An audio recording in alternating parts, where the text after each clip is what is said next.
After seeing how upset my mother was, I began to doubt whether I was making the right decision. This was the woman who had carried me in her womb for 9 months and cared for me as a child and had given me everything I ever needed. It might sound strange, but I felt that I became a better Christian after I became a Muslim, in terms of I had a better understanding of Christianity or Jesus and the message that he was given after I accepted Islam. Like for the first 2 Ramadans, like one of my friends, like his mother would have a plate set for me every night during my first 2 Ramadans for iftar every day. Wow. For 2 Ramadans. Today I'm here with brother Tom Finch, who has been Muslim for over 10 years, tabarakallah. Alhamdulillah. A fitness enthusiast, an advocate of a strenuous lifestyle, and someone who works as a profession in the supply chain management field. How are you going, Tom? Alhamdulillah. Alhamdulillah. Good to be here. Thanks for the invitation. So good to have you here, alhamdulillah. And as soon as we started this podcast, when it comes to guests, one of the first people that came in mind, I said, we need to get brother Tom on this podcast. Tabarakallah. I know you've got a story. You've been Muslim for 10 years.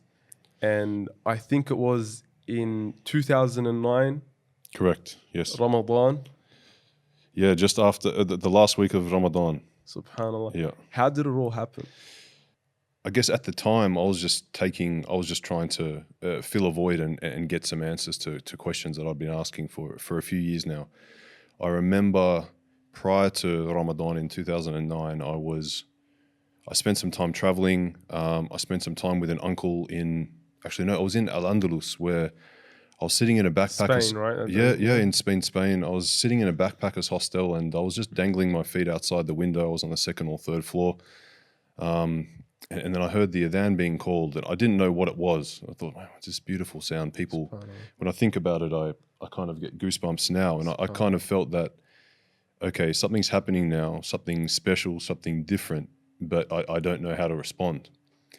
But then then I look down at the, sort of the cobblestone walkways beneath the backpackers hostel, and you see these people from different backgrounds coming together, coming out of buildings, emerging to go into this one building. So I put on my thongs and ran downstairs, and I was sort of walking past this building, and the windows were above eye level, so I could tell that there's all these people that had just gone in there, responding to this singing, I thought it was.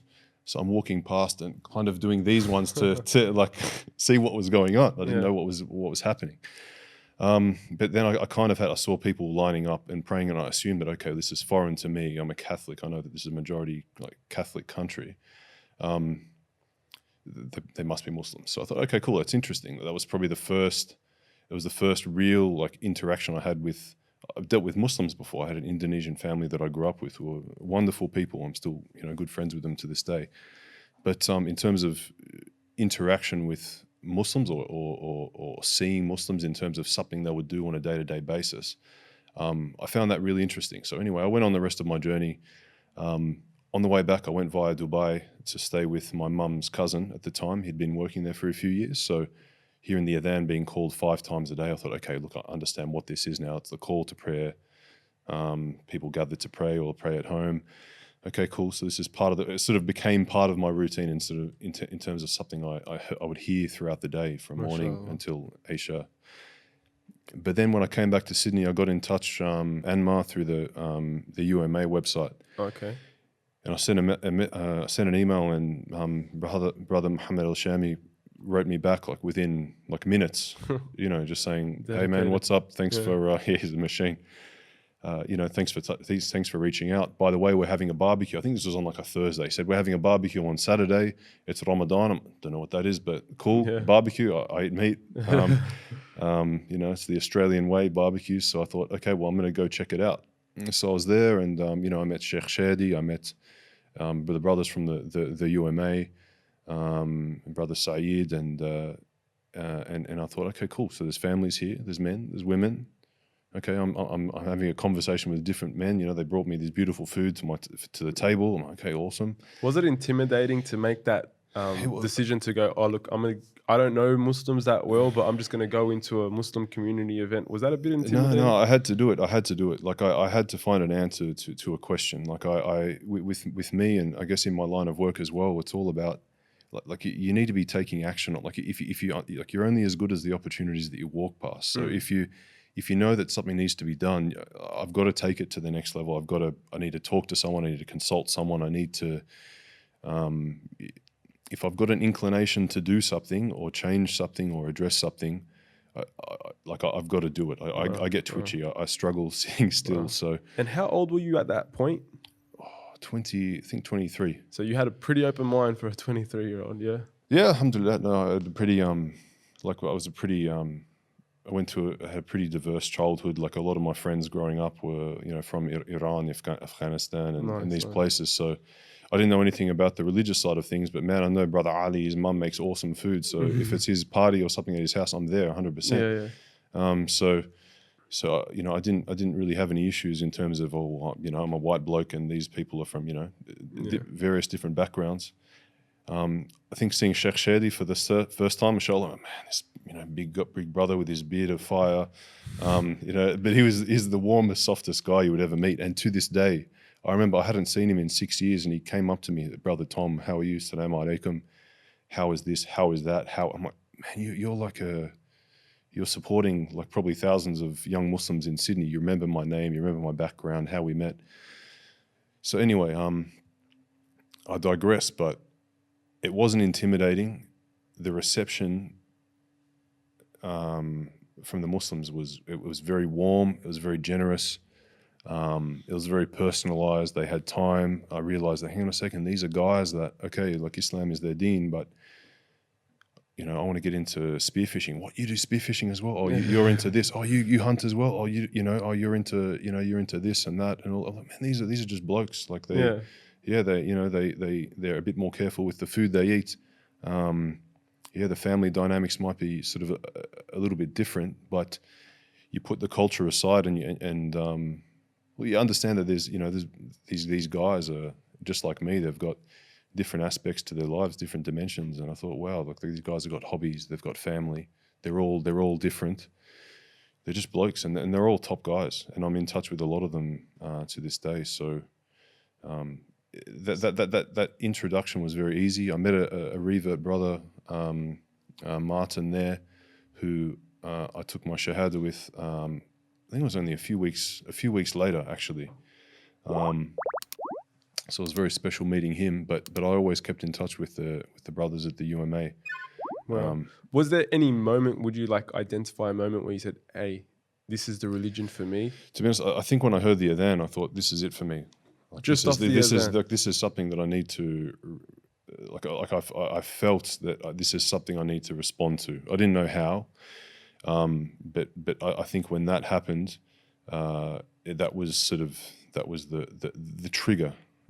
You could say, yeah. And then from there, without knowing anything about the deen, really. Was there any some sort of theological discussion, debate that you had with yourself to kind of decipher what kind of religion this is and whether or not you can verify it as the religion of God? Because this is a big step, right? Yeah. No, it is definitely. It was something that was very important for me to address. But I never had a problem with Allah or God.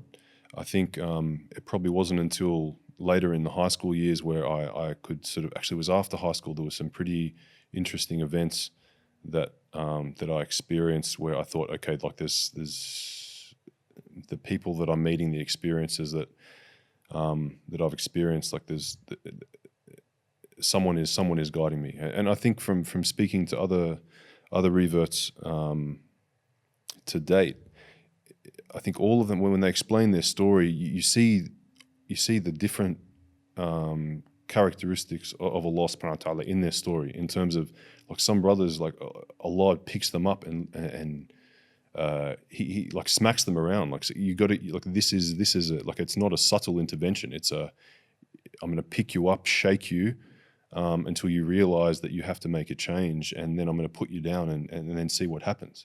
Whereas for me, it was very subtle. It was sort of a door was open. I'd go to try and go through that door. It would close. So I would, and there was different cues and things along the way, which kind of made me believe that, look, there's like, I've got no problems with Allah. I know He's there, but I didn't know.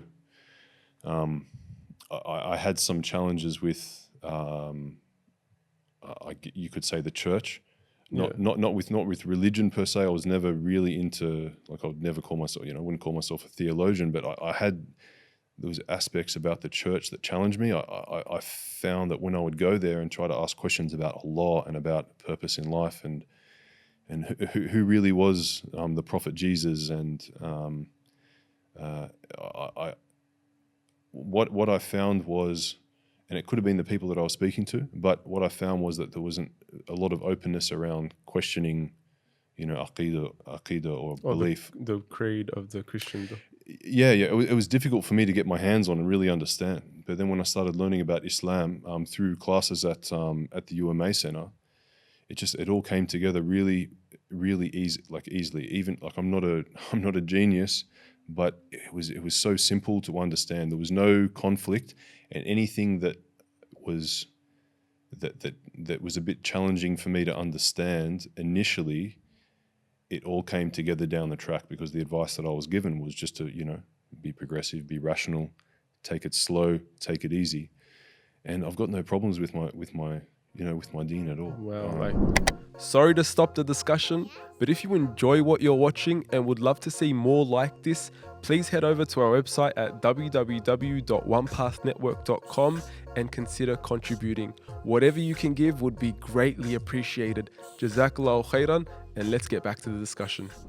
SubhanAllah, the way I see it is, like, from what I get and what I sense from you is that you had complete, submission that there was a God. You had that fitrah, that natural disposition that there is a creator, there is a God, but you just didn't find the essence or the definition of God within the Christian doctrine to be satisfying for you. And it wasn't until you came to Islam that you found this logical, very simple definition of God. I guess, Qul huwa Allahu ahad, say Allah, God is one. Yeah. It's I think what I was looking for is, just a clear definition of what is expected of me. I know through I think at the age of 23, I knew through interactions I'd had with people and experiences I'd had in my life to date at that point, that life isn't about waking up, earning an honest dollar, coming home to pay your bills or feed your family, and then you end up as worm food, a few decades later. Like, I knew that there was more to that.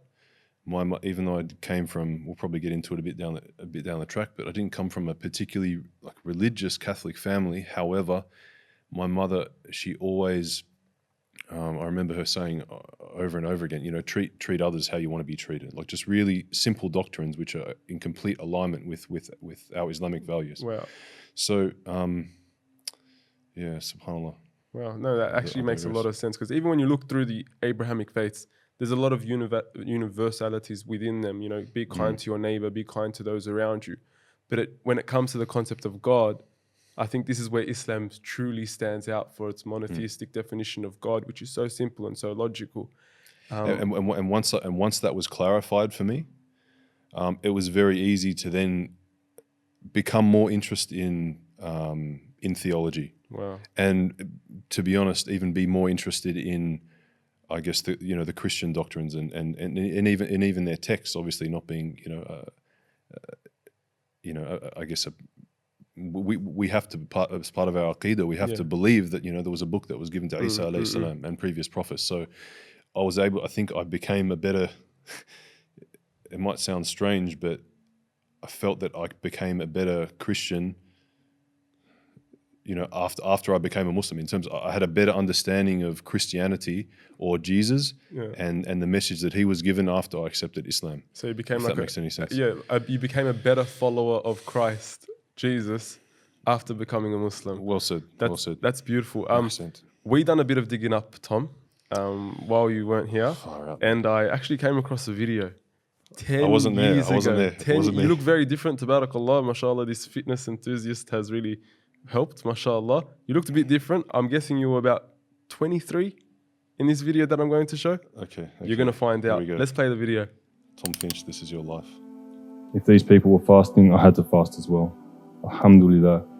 I fasted the last week of Ramadan. It was a start.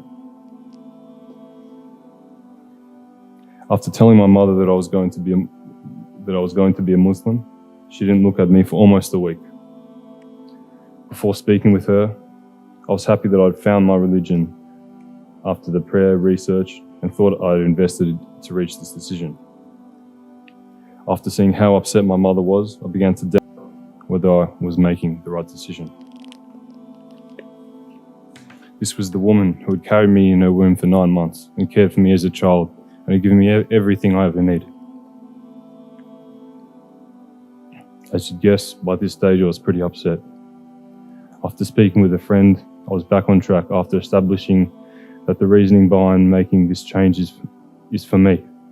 Pleasing my parents is important, but pleasing my Creator was of ultimate importance. Wow. Wow. Allahu Akbar. SubhanAllah. Take us back to that moment. What was it like?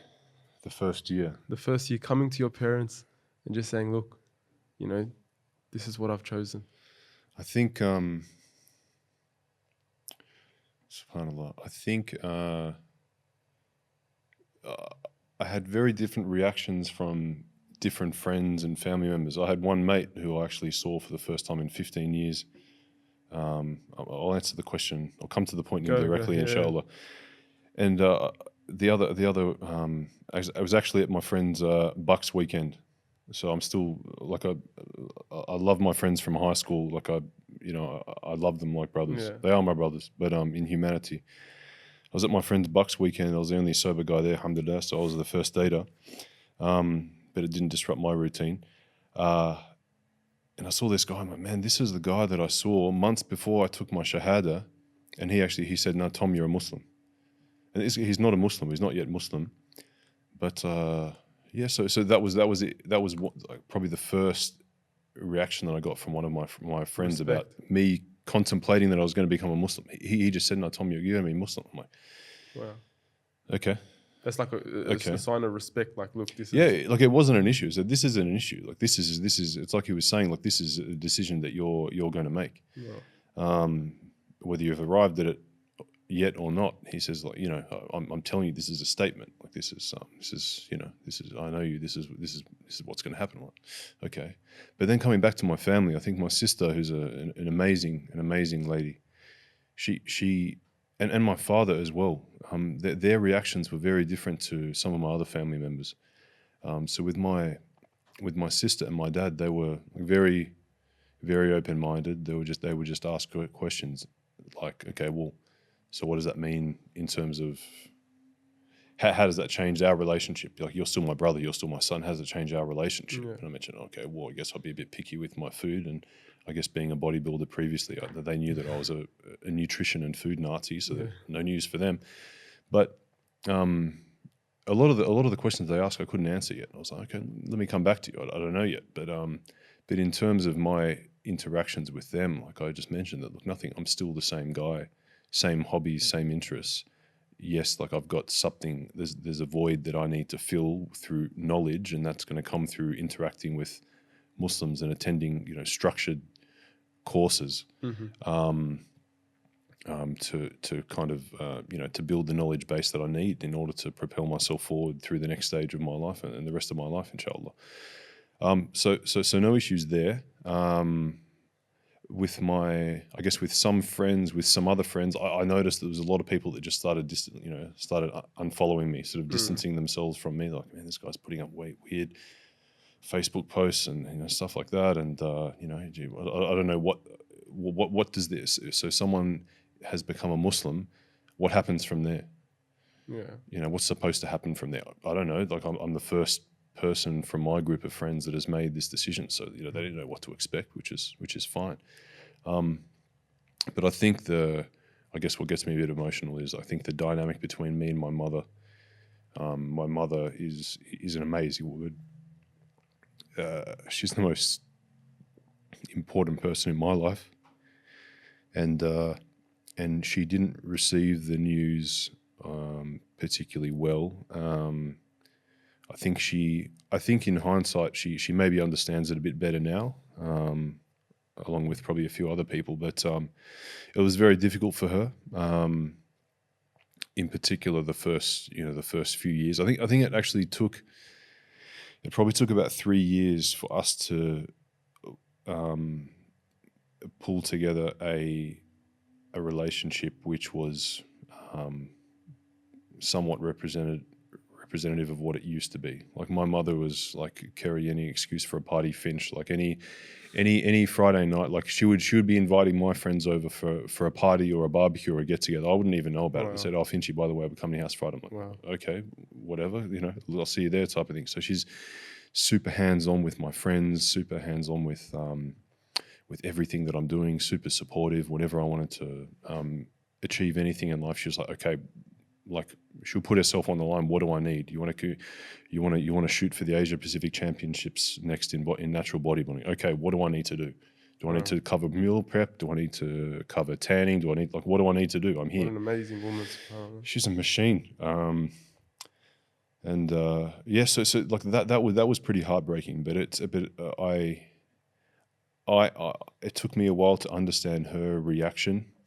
I think it took her a while to understand what does this mean for my son. And I think in the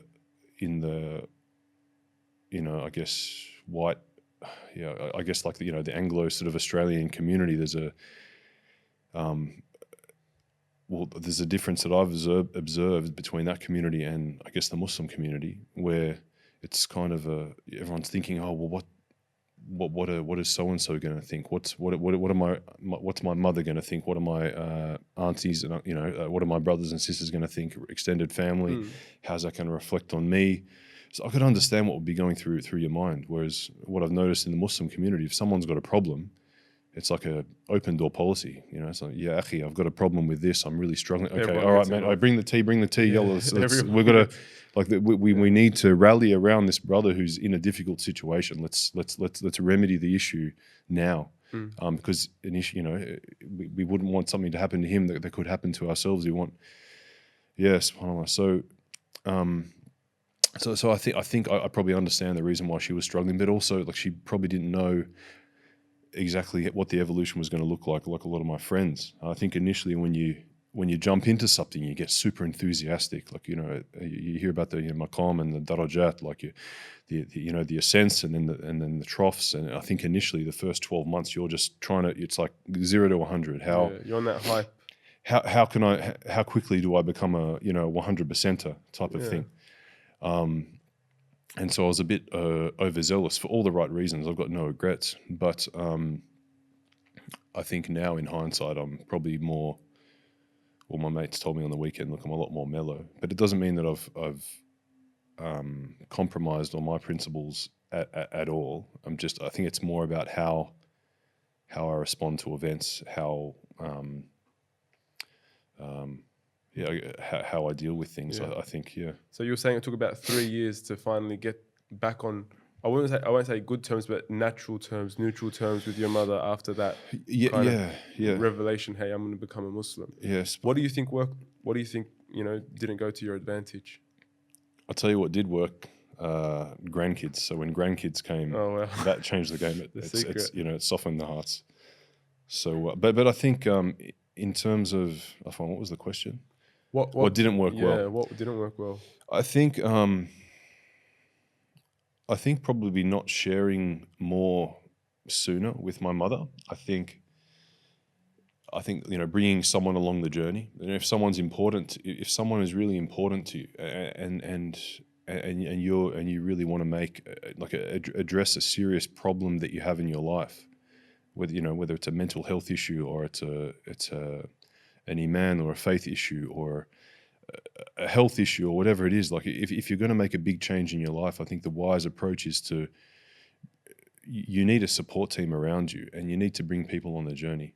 If you're going to make a significant change in life, whether it's to address an iman issue, a health issue, a mental health issue, physical health issue, whatever it might be, or you want to change career or anything like that, then you need a support team around you. Don't try and be a hero, but you've got to bring this team on the journey. You can't expect people with different inclinations, different outlooks, different backgrounds to just kind of go in and support you blindly. So I think what I would have done is probably explained the issues that I'm trying to address to my mother, to give her a chance to come on that journey with me.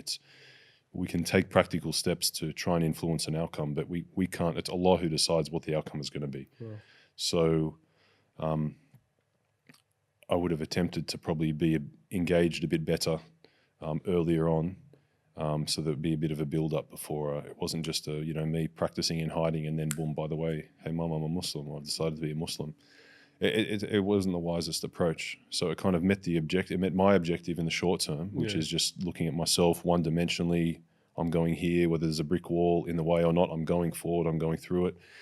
It's I don't think you could expect much more from a 23-year-old. Right. But Just like opened a can of worms out of nowhere, out of the blue, just bang. Hey, mum. well, there was indications. There was indications. I would think maybe I think my mum, I guess, seeing I'm the only boy in my family, and I've got my sister as well. But I think like a mother observing how a young man evolves, and you're going in and out of trends, and you're influenced by different people you're hanging around with, and sports and hobbies and stuff like that. And she probably thought, okay, look, Tom, he's becoming a bit more mature. He's questioning his morals and ethics a bit better. He's becoming a man. This is all part of the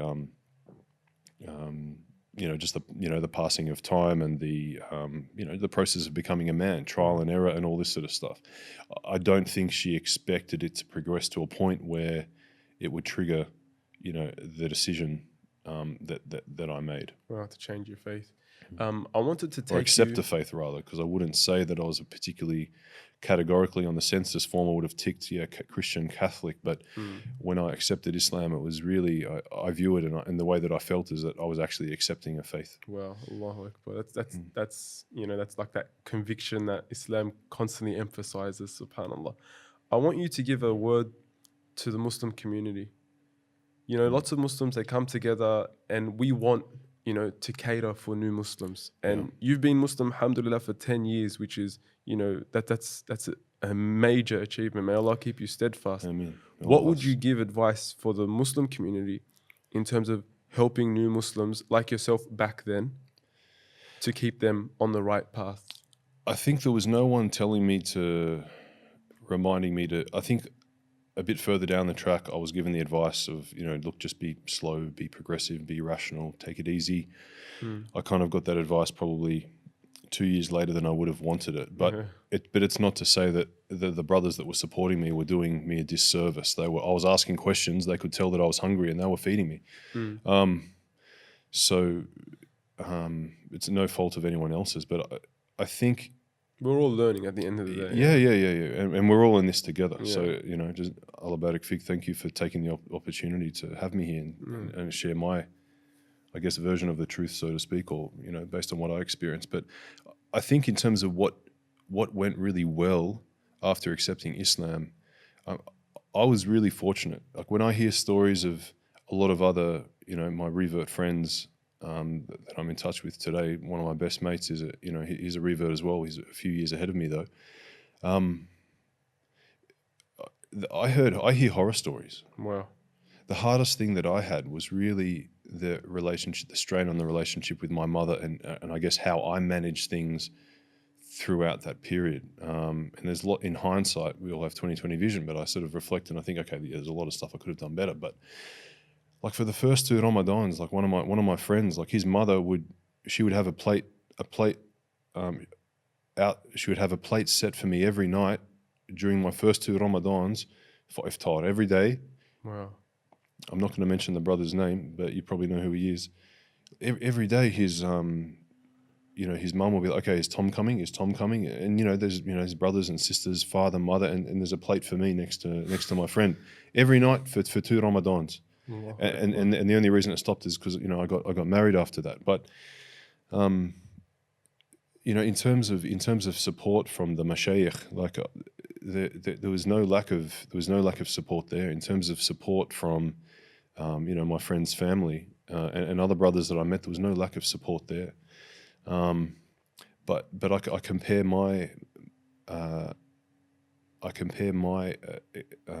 experiences and my journey to other brothers I've met. I'm like, man, you hear stories like, a brother would, they would take their shahada, not in a sort of a private setting. They didn't even ask Allahu Alam, but but from what I've heard, there's a lot of experiences where sort of softer, quieter brothers were, that they would be not forced but encouraged to take the shahada in front of like a masjid with hundreds of people.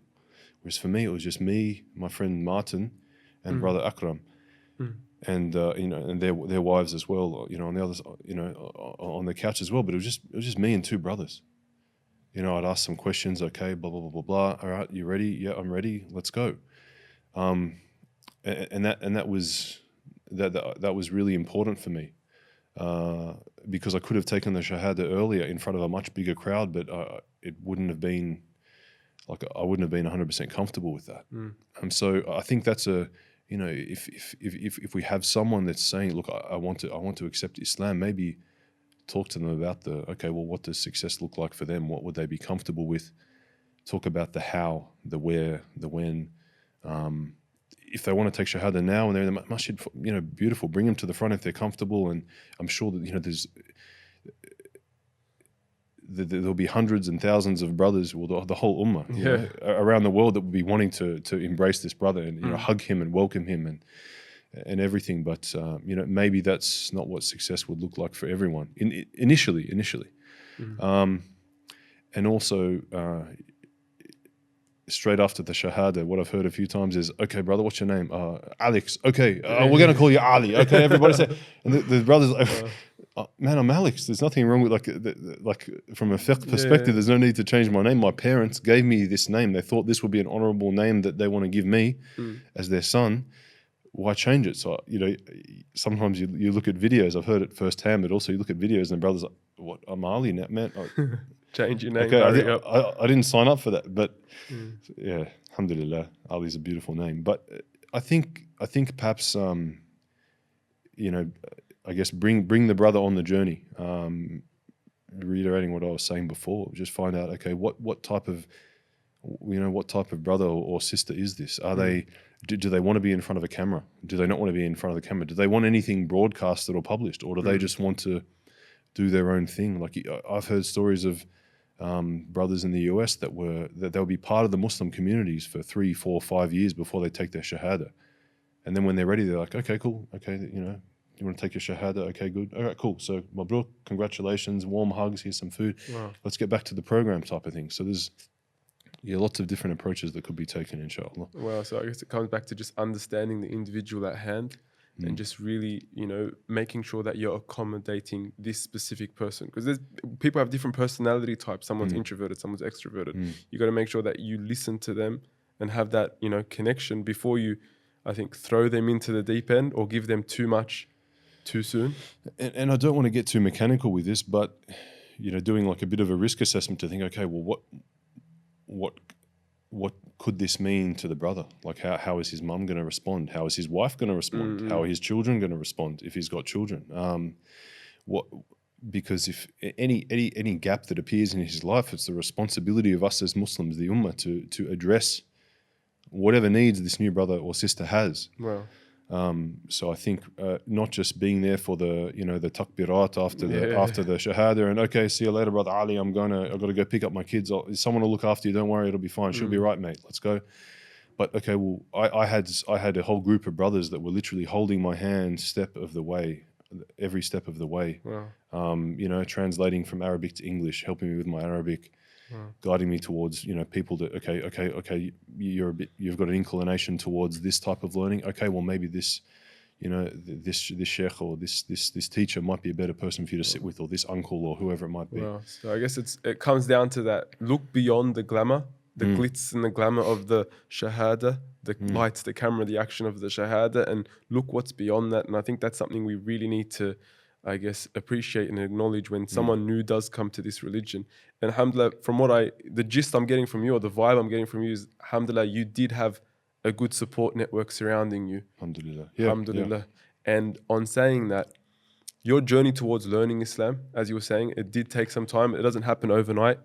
What was your journey towards learning more about Islam that I guess new Muslims or people newly practicing Muslims can take on board to start their pursuit towards gaining that religious knowledge? What works, what doesn't work? What do you think is the right way to go about it? It's an interesting question. I think how I would answer that and my view is that structured learning works for me. I enjoyed attending, the sort of Iman boost lectures where you go there and you leave pumped up and okay, you wake up the next morning and you get distracted by the dunya and this and that and family responsibilities. Like it doesn't. For me, it didn't really have a lasting effect. It's good to kind of, I guess reinvigorate the Iman a bit and give a bit of a reminder. Like but that boost, yeah. I think what really helped was going to the UMA center initially, Dar ibn Abbas and Dar Aisha, a bit later down the track to actually follow a kind of a holistic learning program, a structured learning program, which covers fiqh and aqidah and tarbiyah and usul al-fiqh and ulum al-Quran and studying the shama'il, like knowing and allowing myself to, or allowing oneself to fall in love with Muhammad sallallahu alaihi wasallam. Like when you study the Shama'il, for example, and it's a game changer. You can't read the Shama'il Muhammadiyah without falling in love with this man sallallahu alaihi wasallam. So I think so that's what worked for me. And apart from the blessings and all the support that I had earlier on, being in Sydney, where you have these facilities, these foundations and organizations that are there, established, ready to support you, it's look, I really I feel for brothers and sisters that are in situations where these resources might be inaccessible. I know that there's some online courses and there's YouTube, and mashallah, there's beautiful content being published on YouTube and through social media, but I was very fortunate to be guided to accept Islam in Sydney, alhamdulillah, and to benefit from all the community has to offer. Because there's so much goodness in the community in Sydney. Allah. That structured learning is so important. And just for viewers to know that Brother Tom, he did mention a different range of centers and services within Sydney. And he also mentioned the word the Shama'il. The Shama'il refers to the characteristics, the traits of the Prophet Muhammad sallallahu alaihi wasallam. And that you kind of really encompass the way forward for new Muslims and those that begin their journey towards learning about Islam. So alhamdulillah, from your journey so far, the vibe I'm getting, it's been all smooth sailing. The brothers are helping you, you're learning your deen, everything's going well. But I personally know that over these 10 years, things haven't always been fine and dandy. There have been times in your journey when I guess we can say the going did get pretty rough. Yeah, definitely. I think, I guess not going into too much, not going into the rabbit hole too deep, but in terms of advice that could be beneficial to the brothers and sisters out there, there's a saying that I like, which kind of helps kind of pump me up or build a bit more of a sense of urgency about doing things in my day-to-day life. But, words to the effect of, if, when the going gets hard, you get hard, you got to, suck it up. Suck it up, buttercup. Move forward and try and do stuff that you might not be comfortable doing, because it's part of the strategy. It's part of the long-term plan. In order to move forward to achieve your objective, you need to take decisions. But there's a difference between pain and suffering. And pain is something you can endure. Like Allah has made us to be very resilient creatures. And when you look at the type of food and stuff that people are putting inside their bodies, and you think, man, these people are still alive. How, subhanallah, it's a miracle, But from a mental stress and from like an iman perspective, like if you've got serious challenges, there's a difference. I'm not a professional in this area. I'm not trying to give mental health interventions or anything like that. Someone who's went through the path. But you can be patient with pain, and you can be tough in diversity, and Allah can give you huge amounts of patience, but there's a difference between pain and suffering. And if you genuinely are suffering, you need to reach out to someone to help, someone that you trust, the one of the shuyukh or sheikhs, or mental health practitioner, or just a brother that you trust, or an uncle or an elder. Talk to someone about it. There's just a difference. Like even if you're struggling with being patient with some pain, talk to someone about it. Let someone know what you're going through, so that if they notice some behaviors changing in you, that they can pull you aside and say, "Look, brother, I'm just you're not being quite yourself. Perhaps you need to deal with something slightly differently." So get some help. Reach out. There's a lot of help out there. And just again, there's a difference between pain and suffering. Pain is something you can endure, inshallah, and be patient with. But if you're genuinely suffering, you need to perhaps take some advice around the best way to deal with that and overcome something. If the steps you've been taking to date haven't been remedying the underlying root cause. And that's actually coming from you, mashallah, brother. It's a big boy, mashallah. But even he's saying, when the going does get tough, if you do go down that slippery slope of suffering, man, you need to reach out. And I think that's very important. Tom, I wanted to cross something with you. From your journey towards Islam, I feel like you've embraced your identity as a Muslim, but at the same time, you haven't given up who you were to begin with. So you were a person who was, a fitness enthusiast, someone who was concerned about his health, someone concerned about his food. And I feel like you've still maintained that aspect of your identity while at the same time embracing your faith as a Muslim. How did you achieve that? Yeah, it's an interesting question or interesting point. I don't feel that I'm missing out on anything that was dear to my heart now compared to when I was a Muslim. I guess, as you mature, you evolve, you kind of figure out what's a trend and what's something that you genuinely like that adds value to your life and that you want to keep in your life. But I it's not like being an Aussie bloke and like I wasn't big into drinking and partying prior to accepting Islam. Like I was living a very strict lifestyle, big on nutrition and fitness and the gym and all that sort of stuff. So it's not like the partying and alcohol and that sort of thing was a big part of my life. Barbecues definitely were. That's non-negotiable. But for me at least. But yeah, in terms of having hobbies, having pursuits, while still learning about your deen and attending the masjid and things like that, we're not all cookie cutter Muslims. You've got Muslims from like every continent around the world, different cultures, different families, different backgrounds, everyone has different inclinations, but it doesn't mean that you can't have a balanced life and have your hobbies and things like that and have that detract from your deen. Or and again, what I mentioned before, I don't feel like I'm missing anything that I really loved doing before. I guess it comes back to understanding and acknowledging that everyone has a different personality, different hobbies, different interests, and I guess it's the fact that you can maintain those as long as they, I guess, conform to your religious identity as a Muslim. And from what I understand is that one of your biggest interests is food, health, and permaculture. Yeah. Like from a food perspective, like eating halal food, obviously it goes without saying, but it's something we need to we need to do. But the closest we come to nature every day, or the creation of Allah, apart from everything's created by Allah, but in terms of being in touch with nature, the closest we come to that every day for the average Muslims that are living in the suburbs or in the city or in an apartment building, it's with our food. So I think one thing that helped me a lot is focusing on the types of food I was eating. So the cleanest food with that have traveled the least kilometers, that was grown by people that I could identify, or it was brought to the marketplace by people I know and can identify, with minimal packaging. The food was grown in a healthy environment where the farmers were healthy. I think it's played a big role in my decision-making process with family, and also where I want to live in the future. If you can live closer to where your food is coming from, and you can have a relationship with the farmers, or if you can grow it yourself. Like we grow a lot of our own food in our backyard with small meat rabbits, chickens, fruit trees, veggies, whatever we can grow.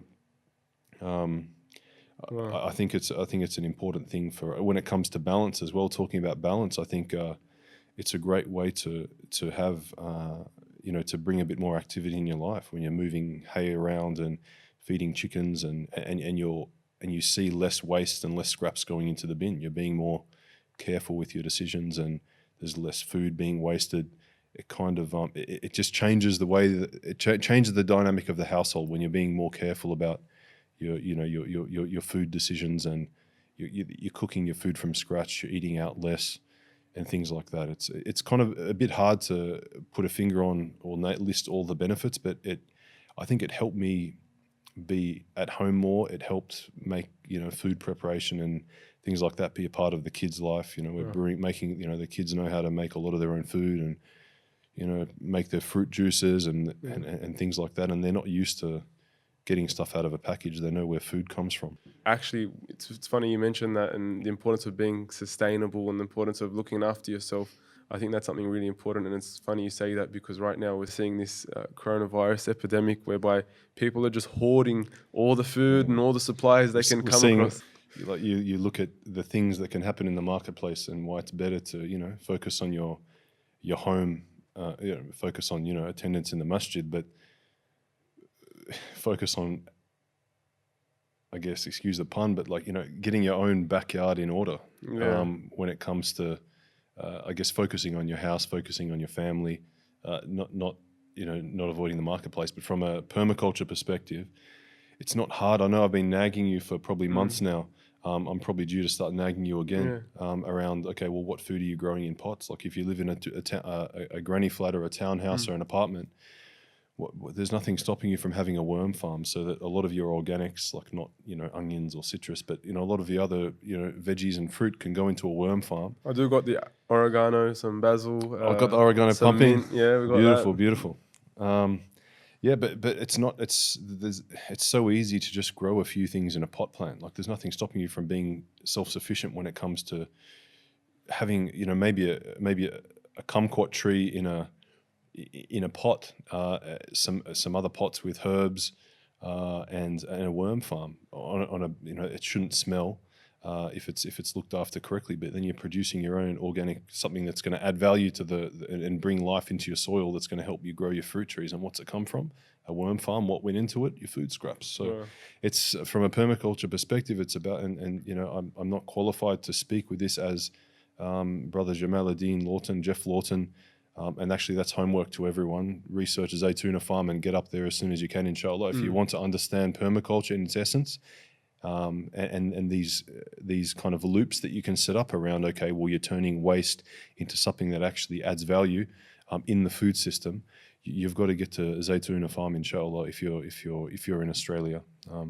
I'll be moving closer there in a few weeks' time. I've actually visited that place, and it's a wonder to behold when you see what a Muslim can do when he's in charge of farming, permaculture, and he can produce his own foods, fruits, produce, even meat, subhanAllah, looking after their own meat. And it's an educational institute as well, so you're not just you're teaching people how they can do it too. Like when it comes to sharing knowledge, like you ask a permaculture question to Jeff Lawton or Sheikh Hassan or any of the other brothers that have completed their permaculture design certificate, and we're all in this together, and it's just so easy to set up some small food systems at home. Wow. It's about sharing, it's about no longer hoarding, guys. It's all about that sharing information, sharing knowledge, becoming self-sufficient, inshallah. Inshallah. And if self-sufficiency or a step you can take towards that is just growing a couple of herbs on your windowsill, it's a step in the right direction. How many of us would take a special trip down to the supermarket, burning petrol and time and so on and so forth, to just get some herbs or something like that, when it's something you could grow from home? We have a green Muslim here. He's wearing green hat. I got the memo about the green shirts. We're all about being green Muslims today. So Jazakallah khairan, Brother Tom. It's been an absolute pleasure to have you here. Alhamdulillah, we got to speak about a lot. We got to speak about your personal journey to Islam, the way Islam has shaped you, the way it's shaped, I guess, your family dynamics, and even the way forward for new Muslims towards learning Islam. And of course, we got to speak about your beloved interest of food and health. And I felt like that was so fruitful for myself. I hope for our viewers. Jazakallah khairan. Thank you very much once again. If you have any suggestions, feedback for future podcasts, please leave them in the comments below. Thanks so much for watching, and Assalamu alaikum wa rahmatullahi wa barakatuh. Assalamu alaikum wa rahmatullahi wa barakatuh.